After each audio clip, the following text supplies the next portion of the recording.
Hello and welcome back dear students to the physics classes. तो हम जो है +1 का कोर्स यहाँ पे कर रहे हैं, आपको पता है। और हमने प्रॉपर्टीज वाला चैप्टर जो है वो कर लिया था। उसी में अब हमारा अगला जो टॉपिक है, अगला टॉपिक वो है, आज हम उसके बारे में बात करेंगे, विच इज गैस लॉस। ठीक है। सॉलिड्स और लिक्विड्स की काफी सारी प्रॉपर्टीज सॉलिड्स और लिक्विड्स की काफी सारी प्रॉपर्टीज हम पढ़ चुके हैं। ठीक है, हमने मैकेनिकल प्रॉपर्टीज पढ़ी, फिर थर्मल प्रॉपर्टीज भी पढ़ ली। अब उन्हीं थर्मल प्रॉपर्टीज से, उन्हीं टेम्परेचर, प्रेशर जैसी वर्डिंग से हम सीखेंगे गैस के बारे में। ठीक, छोटा सा प्यारा सा टॉपिक है। आपने वैसे केमिस्ट्री में भी पढ़ लिया होगा, एक बार फिर से हम फिजिक्स में भी इसे थोड़ा सा टच देख लेते हैं। इसका सेम ही है, वैसे अलग कुछ नहीं है। ठीक, so will start with the very first equation, which is ideal gas equation। Ideal gas बोल दो या परफेक्ट गैस बोल दो, हालांकि हमें पता है कि आइडियल गैस कुछ नहीं होता, आइडियल कुछ नहीं है।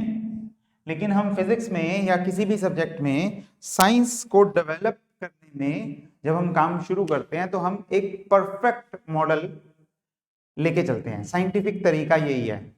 ठीक है, आप एक परफेक्ट मॉडल, एक बिल्कुल आइडियल केस लेके चलो। उसके बाद देखो बीच में कहां कहां पे कुछ कुछ गड़बड़ होती है, तो आइडियल से रियल की तरफ मूव करो, मॉडल डेवलप करने में, इक्वेशंस बनाने में, चीज को समझने में।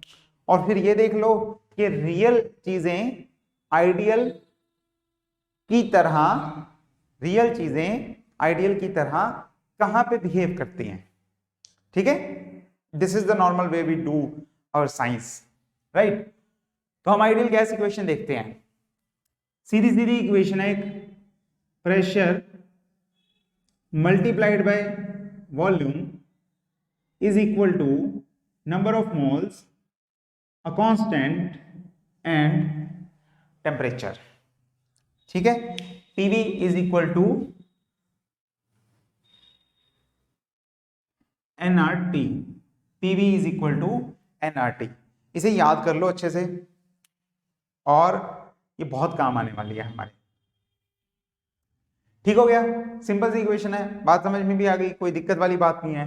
PV is equal to nRT, ये इक्वेशन है। इसके बेसिस पे अभी हम आगे, चाहे एक दूसरे लॉज को क्लब करके बनाई गई है या यहां से हम दूसरे लॉज सीखेंगे, हमने इसके बेसिस पे 3-4 लॉज सीखने हैं। जैसे कि इस इक्वेशन से ही क्लियर है, वो पहला लॉ हम बनाएंगे, बॉयल्स लॉ। अगर आप टेम्परेचर को कांस्टेंट कर दो, टेम्परेचर को कांस्टेंट कर दो, ठीक है, और नंबर ऑफ मोल्स भी फिक्स कर लो। ठीक, आर तो है ही कांस्टेंट, आर में तो यूनिवर्सल गैस कांस्टेंट बोलते हैं इसे, इसके बारे में भी हम सीखेंगे। फिलहाल के लिए हम बात करते हैं लॉज की। तो ये तो यूनिवर्सल गैस कांस्टेंट है। अगर आप बाकी दोनों चीजों को कांस्टेंट कर दो, ठीक, तो पीवी क्या हो जाएगा, पीवी हो जाएगा कांस्टेंट। सामने वाला सारा का सारा कांस्टेंट आ गया, राइट। ठीक हो गया। इसे आप ऐसे भी लिख सकते हो that P is inversely proportional to 1/V, लिख सकते हैं ना ऐसे, सिंपल है। तो आप या तो बोल दो एट कांस्टेंट टेम्परेचर, स्टेटमेंट बोल रहा हूं मैं, ध्यान से सुनना, eight constant temperature the pressure of a fixed mass of a gas is inversely proportional to its volume, is inversely proportional to its volume। इसका मतलब क्या है, इसका मतलब यह है कि अगर आप प्रेशर को बढ़ाओगे, या वॉल्यूम की बात कर लो, अगर आप वॉल्यूम को बढ़ाओगे तो गैस कम प्रेशर लगाएगी, और अगर आप वॉल्यूम को घटाओगे तो गैस ज्यादा प्रेशर लगाएगी। ठीक है, एग्जाम्पल ले लेते हैं एक, समझ में और अच्छे से समझ में आ जाएगी बात। आप क्या करो, एक नॉर्मल कोई भी बोतल ले लो, ठीक है, नॉर्मल बोतल ली, उसमें गैस डाली, तो आप देख रहे हो वॉल्यूम टर्म आपको समझ में आती है, पहले टर्म सीख लेते हैं सारी, अगर कोई दिक्कत है तो किसी भी तरह की। ये तो स्टाइल मार के निकला है बड़ा हाथ से, ओके ठीक है। तो पहला वर्ड है टेम्परेचर, समझ में आता है, हमने पिछली क्लासेस में इसके बारे में बात भी कर ली थी। बेसिकली ये बताता है कि मॉलिक्यूल्स कितना तेज या कितना स्लो भाग रहे हैं, उनकी काइनेटिक एनर्जी कितनी है, उसका एक ऑर्डर, एक एवरेज दे देता है ये, उसका एक मेजरमेंट दे देता है ये। ठीक, वॉल्यूम आपको पता है, कोई चीज कितनी जगह लेती है वो उसका वॉल्यूम है। अब जैसे आपको पता है वॉल्यूम गैसेस का फिक्स नहीं होता, तो आप उसे अगर एक बोतल में बंद कर दोगे तो बोतल का वॉल्यूम गैस पूरा का पूरा अपना वॉल्यूम बना लेगी। अगर आप बोतल का ढक्कन खोल के, जैसे कि परफ्यूम समझ लो आप, मान लो मैंने कोई स्प्रे लिया, उसमें गैस भरी हुई है, ठीक है, आजकल तो फॉग चल रहा है तो कोई बात नहीं, अगर गैस भरी हुई है तो अगर आप उस गैस को बोतल के अंदर रखते हो तो वो बोतल के अंदर रहती है, बोतल का पूरा वॉल्यूम उसका हो जाता है। अगर हम उसे स्प्रे कर देते हैं, छिड़काव करके बाहर छोड़ देते हैं, तो पूरे रूम का वॉल्यूम जो है वो गैस का बन जाता है ना, ऐसे ही होता है। तो यहाँ पे जो है वॉल्यूम जो है वो हमें समझ में आता है कि गैस का वॉल्यूम जो है it is equal to volume of the container, volume of the container. ये भी बात हो गई। तीसरी चीज देखो, प्रेशर। प्रेशर क्या होता है? प्रेशर वैसे तो हमने डिफाइन किया हुआ है फोर्स अपॉन एरिया। तो आप ये देख लो कि अगर इस कंटेनर में गैस मॉलिक्यूल्स हैं, इधर उधर ये यहां वहां सब तरफ इधर उधर भाग रहे हैं, तो वो कंटेनर पे भी तो फोर्स लगाएंगे। जब इससे टकराएंगे, कॉर्नर से, दीवारों से, वॉल्स के सारे एजेस से टकराएंगे, जो जब जब टकराएंगे तब तब वो उस एरिया पे कुछ ना कुछ फोर्स लगाने वाले हैं, है ना, यानी कि वहां से आपको प्रेशर मिल जाएगा। इसका पूरा आर्टिकल भी है, we will derive that article in upcoming lectures, ठीक है। लेकिन फिलहाल हमें समझ में आता है कि मॉलिक्यूल्स जो वॉल्स पे टकरा रहे हैं उससे हम बोलते हैं कि प्रेशर है। तो अब आपको पता है एक रूम में बहुत ज्यादा भीड़ है, अगर इतने से बोतल में, इतने से किसी बॉक्स में आप 1000 मॉलिक्यूल्स रख दोगे, लेट अस से 1000,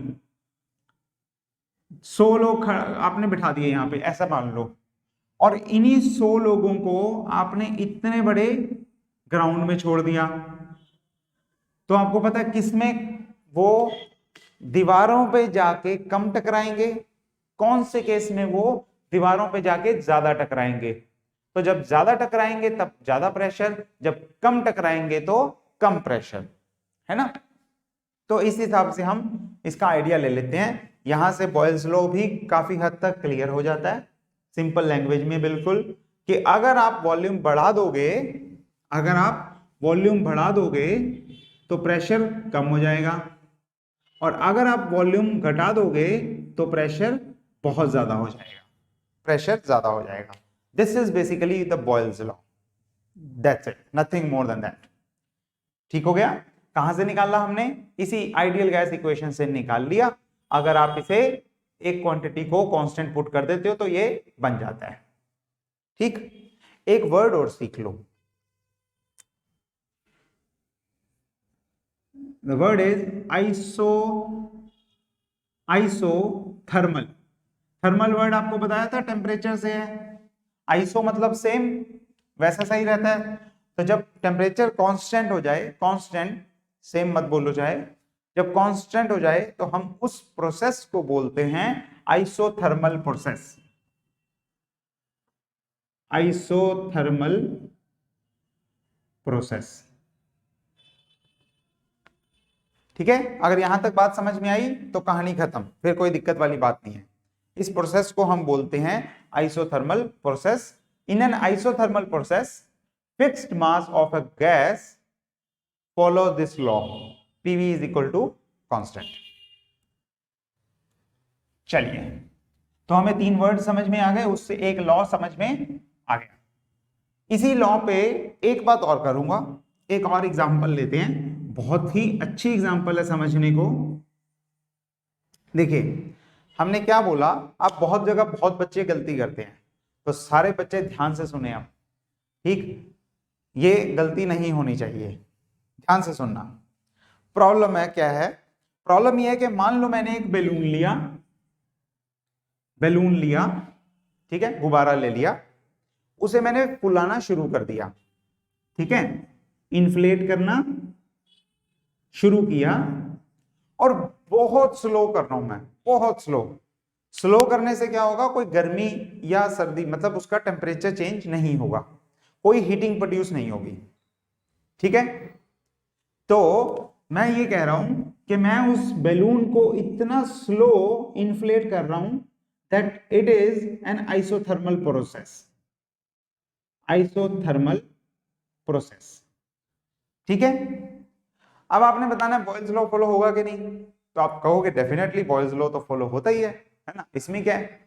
अब प्रॉब्लम ये है कि बैलून में वॉल्यूम भी बढ़ रहा है, हम फुला रहे हैं ना उसे, बैलून वॉल्यूम बढ़ रहा है क्योंकि हम फुला रहे हैं उसे, तो वॉल्यूम भी बढ़ रहा है, और चक्कर ये है कि उसका प्रेशर भी बढ़ रहा है, प्रेशर बढ़ रहा है तभी तो वॉल्यूम बढ़ रहा है। यहां पे सारे मॉलिक्यूल्स बैलून के एजेस पे जाके, सारे मॉलिक्यूल्स बैलून के एजेस पे जाके प्रेशर लगा रहे हैं, उस प्रेशर की वजह से work is done by the gas, वो गैस जो है वो बाहर को काम कर रही है, बाहर को जाने को, इस वजह से प्रेशर भी बढ़ रहा है और वॉल्यूम भी बढ़ रहा है। तो बॉयल्स लॉ कहता है कि अगर प्रेशर बढ़ेगा तो वॉल्यूम कम होगा, अगर वॉल्यूम बढ़ेगा तो प्रेशर कम होगा, लेकिन यहां दोनों बढ़ रहे हैं। क्वेश्चन ये है कि ऐसा क्यों हो रहा है, कहां गलती है, ठीक है, कहां गलती है, ये क्वेश्चन है।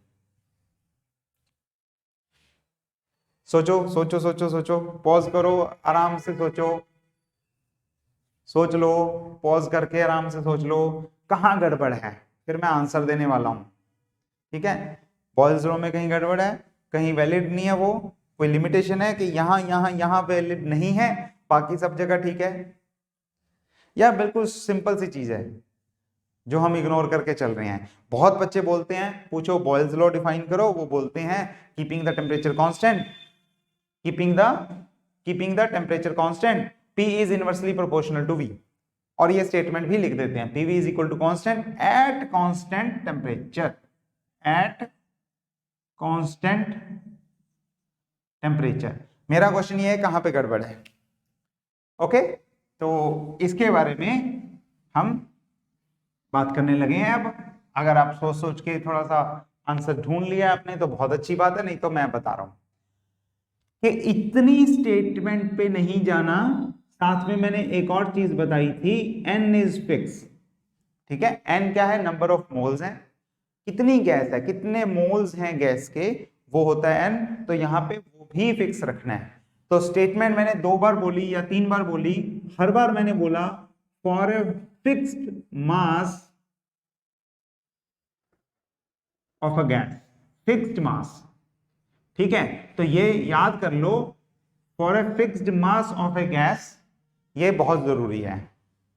हम क्या कर रहे हैं, जब गुब्बारे में हवा भर रहे हैं तो क्या कर रहे हैं, हम उसमें गैस और ज्यादा डाल रहे हैं, ठीक है, गैस बढ़ा रहे हैं उसमें। गैस बढ़ाने का मतलब है नंबर ऑफ मोल्स या मास फिक्स नहीं है, वो बढ़ रहा है, और उसके बढ़ने की वजह से प्रेशर भी बढ़ रहा है और वॉल्यूम भी बढ़ रहा है, ठीक हो गया, सिंपल है, कोई दिक्कत वाली बात नहीं है। तो एक लॉ हमारा हो गया, दैट इज बॉयल्स लॉ, इससे हम आगे बढ़ते हैं, ओके। तो सेकंड लॉ देख लो, सेकंड और थर्ड बड़े सिंपल है। चार्ल्स लॉ, चार्ल्स क्या कहता है, आप बाकियों को फिक्स कर दो इस टाइम पे, this is law of volumes. Charles law को लॉ ऑफ वॉल्यूम्स भी बोलते हैं, लॉ ऑफ वॉल्यूम्स भी बोलते हैं, ठीक है। और चार्ल्स लॉ किसकी बात करता है, वॉल्यूम की बात करता है, किसके साथ बात करता है, टेम्परेचर के साथ। तो कांस्टेंट किसे करोगे, प्रेशर को करोगे, तो इस बार प्रेशर को कांस्टेंट कर दो, और v क्या हो जाएगा, v will be directly proportional to temperature P constant. And of course आपको पता है this is for a fix mass, ठीक है, मास नहीं बदलना चाहिए। तो आपको पता लग रहा है कि v is directly proportional to t आ जाएगा, है ना। ये भी कांस्टेंट, ये भी कांस्टेंट, ये भी कांस्टेंट, ये भी डायरेक्टली प्रोपोर्शनल हो गया। ऐसे ही एक और लॉ कर लो, दैट इज गे-लुसाक लॉ। गे-लुसाक लॉ, ये क्या होता है, this is called law of pressure. Law of pressure, law of pressure में आप क्या करोगे, v को कांस्टेंट कर दो, p is directly proportional to t, v constant, ठीक है। ये भी इसी इक्वेशन से आ जाएगा, इसमें भी कोई दिक्कत नहीं है, सिंपल सी बात है, समझ में भी आती है। इन्हीं सारों को क्लब करके हमने ये आइडियल गैस इक्वेशन बनाई हुई है, PV is equal to nRT। एक ही इक्वेशन से सारे लॉज बनते हैं, ठीक है, हो गया। अच्छा, दो वर्ड्स और सीख लो, जब सीख ही रहे हो ये वाली बात। तो हमने, मैं इसे इरेज कर रहा हूं, यहाँ पे हमने तीनों लॉज बना लिए, इसी पे एक लॉ और पढ़ेंगे दो वर्ड्स के बाद। तो हमने पहला वर्ड सीखा था कि अगर टेम्परेचर कांस्टेंट हो, सेम थर्मल, टेम्परेचर थर्मल मतलब, है ना, that process was isothermal. Same temperature, constant temperature मतलब आइसोथर्मल। दूसरे में हमने P को कांस्टेंट किया और तीसरे में हमने V को कांस्टेंट किया, है ना। तो फिर क्या होगा, इसे हम बोलते हैं आइसोबारिक। आइसोबारिक, बार प्रेशर को बार में मेजर करते हैं ना, तो आइसोबारिक है। और यहां पे इसे बोलते हैं हम आइसोकोरिक। वॉल्यूम्स के लिए कोर वर्ड यूज होता है, ठीक है, तो इसे बोलते हैं आइसोकोरिक। तो हमने तीन प्रोसेसेस और सीख लिए, कौन कौन से, आइसोथर्मल, आइसोबारिक, आइसोकोरिक, तीन नाम है, थर्मोडायनेमिक्स में भी आते हैं, फिर से आएंगे, तो यहां पे आप अभी से भी सीख सकते हो इन्हें, ठीक हो गया। तीन लॉज हो गए हमारे। आइसोथर्मल वाले में बॉयल्स लॉ हमने पढ़ लिया, इसमें हमने आइसोबारिक वाले में चार्ल्स लॉ पढ़ लिया, और आइसोकोरिक वाले में हमने गे-लुसाक लॉ पढ़ लिया, राइट। तीनों में एक एक को कांस्टेंट कर दिया, दूसरा तो कांस्टेंट था ही, लेकिन अगर हम दूसरे को ही वेरी करें, जैसे कि n, उसे ही वेरी करें, तो इस पे हमारा एक और लॉ आता है, फोर्थ लॉ, एक और सीख लो, that is Avogadro. Avogadro law,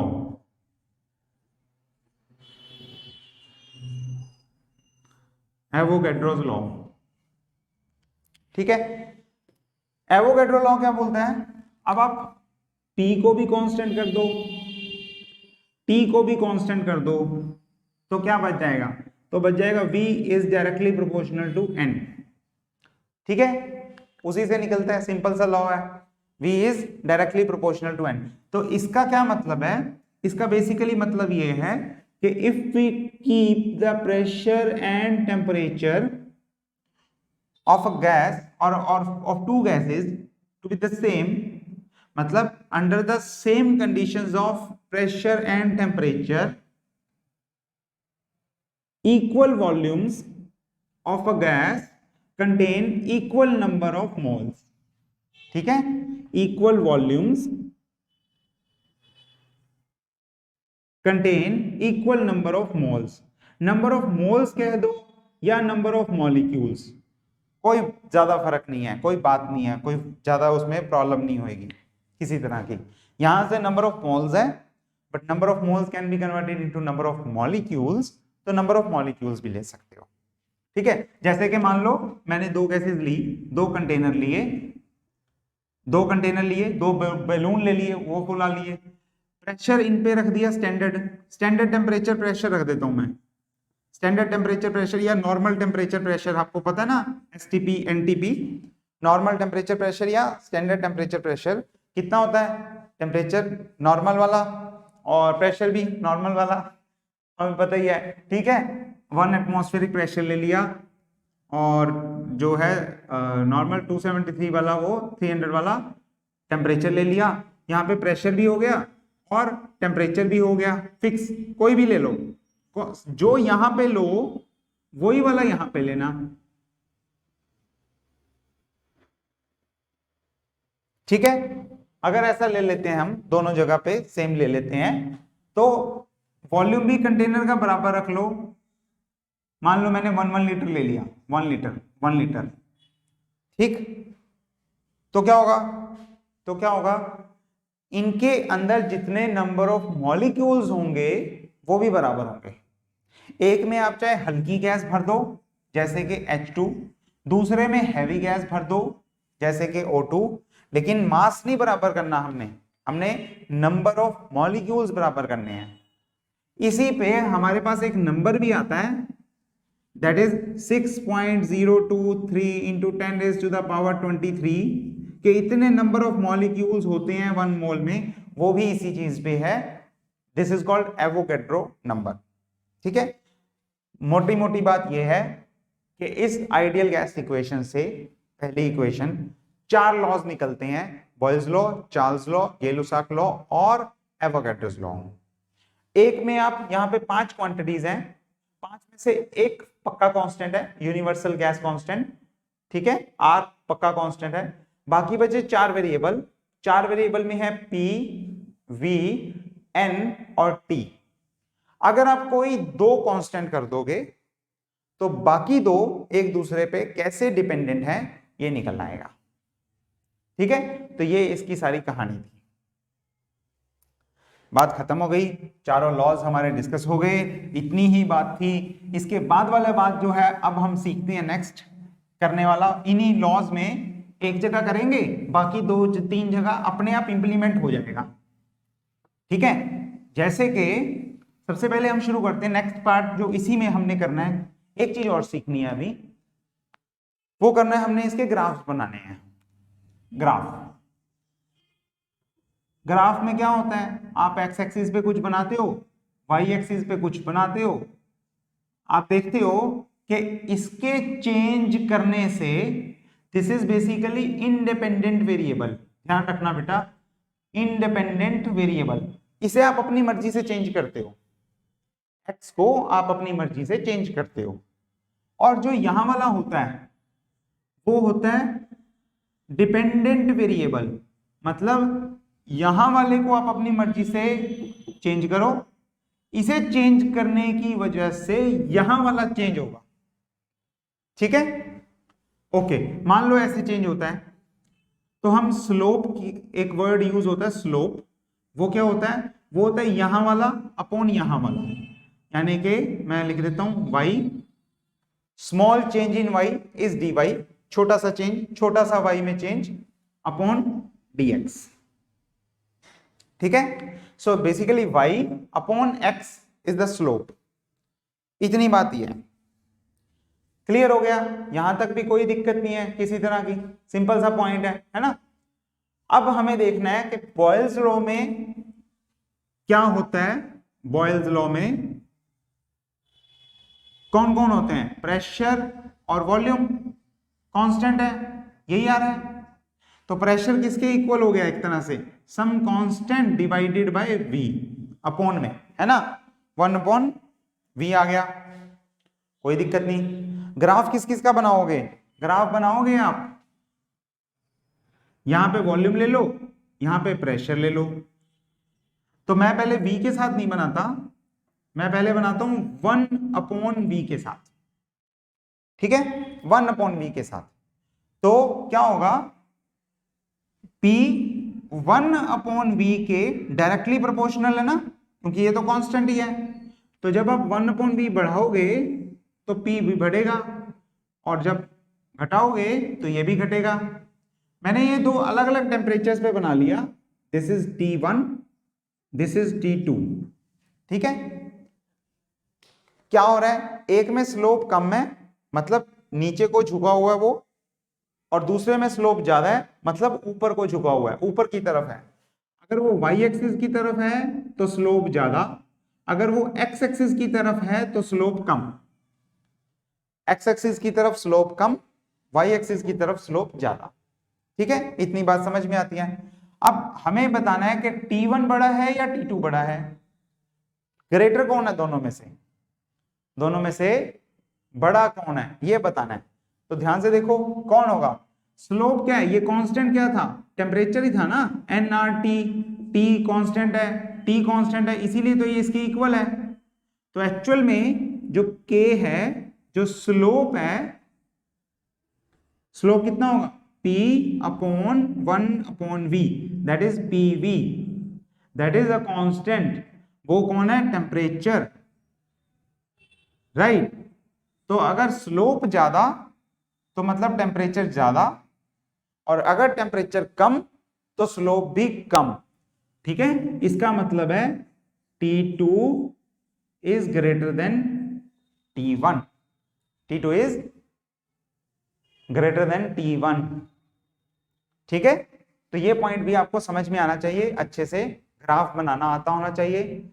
अब यही कहानी हम बाकी दो पे भी देख लेंगे, लेकिन उससे पहले मैं एक दो ग्राफ और बनवा दूंगा आपको इसी में, कि अगर हमें स्ट्रेट लाइन बनाना हो तो हमने P और 1/v का बना लिया है ना, P और 1/v का। अगर हम P और V का ग्राफ बनाते तो कैसा बनता, P और V का ग्राफ, क्योंकि PV की प्रोडक्ट कांस्टेंट है, सो xy इज इक्वल टू 1 के टाइप।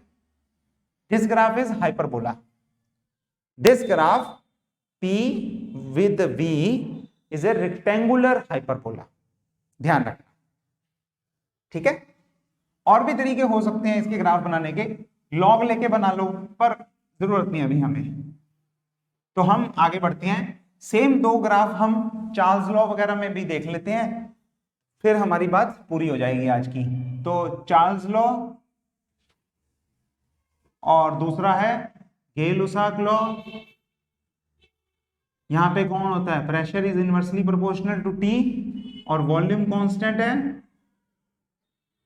और यहां पे कौन होता है, volume is directly proportional to T और पी कांस्टेंट है, राइट। इसमें आप ग्राफ बना लो, इसमें भी ग्राफ बना लो, ठीक है। उन ग्राफ्स के स्लोप भी बनाने हैं हमें, दोनों में ग्राफ बनाना है। अब बताओ किसे चेंज करोगे, चेंज किसे करेंगे, वॉल्यूम को इंडिपेंडेंटली चेंज कर लें, वॉल्यूम को, तो यहाँ पे वॉल्यूम रख लेते हैं, उसकी वजह से टेम्परेचर पे फर्क पड़ेगा तो यहाँ पे वो रख लेते हैं। ग्राफ कैसा बनेगा, क्योंकि ये डायरेक्टली प्रोपोर्शनल है तो ग्राफ ऐसा बनेगा, ठीक हो गया, कोई दिक्कत वाली बात नहीं है, ओके।